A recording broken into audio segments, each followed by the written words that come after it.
Was the AstraZeneca vaccine study conducted in areas where the more highly transmissible variants were present, as we just heard there, in a state like Michigan? No, that's an excellent question. So the short answer is yes, but in order to determine that, we need to do what is called sequencing. So we need to see the strains circulating in the United States, as well as then in our study. And as soon as we have the data available, of course, we will share that in the public and in a publication. But it is a very important question. So far, we feel comfortable that our vaccine is protective against the UK and the Brazilian variant. But equally, of course, the jury is still out regarding the South African variant. I want to ask you about Europe for a moment, because I'm sure, as you are aware, earlier this month, several European countries halted administering doses of your vaccine over blood clot concerns. EU regulators have since ruled that the vaccine is safe and effective. It's being administered once again.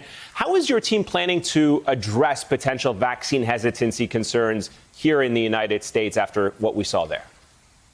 Yeah, and that's another great question. First of all, I think we need to communicate what is coming out of our clinical trials and in real life. I think it's very reassuring that in this very large US trial, we haven't seen any difference in thrombotic events between either the placebo arm or the vaccinated arm.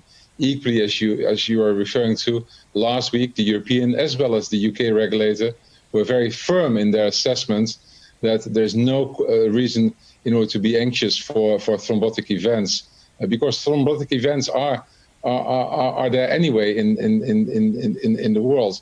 Now, having said that, patient safety is our #1 priority, and as always, we will follow that very closely. But at this stage, there's absolutely no reason to believe that there is anything wrong with our vaccine. It's almost the opposite. It's a highly effective vaccine with a very strong safety profile. And let me just finally ask you about your comment that you made there about working with the rest of the world. How is your team working to make sure that there's an equitable distribution of your vaccine, and all vaccines for that matter, to people around the world and not just to wealthy, developed countries?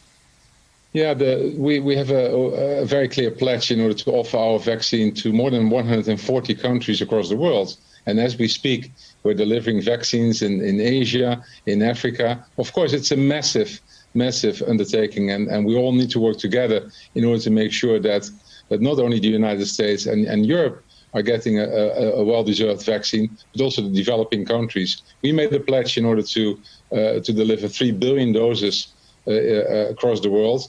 That's a huge task, but we are very committed in order to do that. Hey, thanks for watching our YouTube channel. You should know that you can follow today's top stories and breaking news and catch up on your favorite MSNBC shows all in one place. Download the NBC News app today.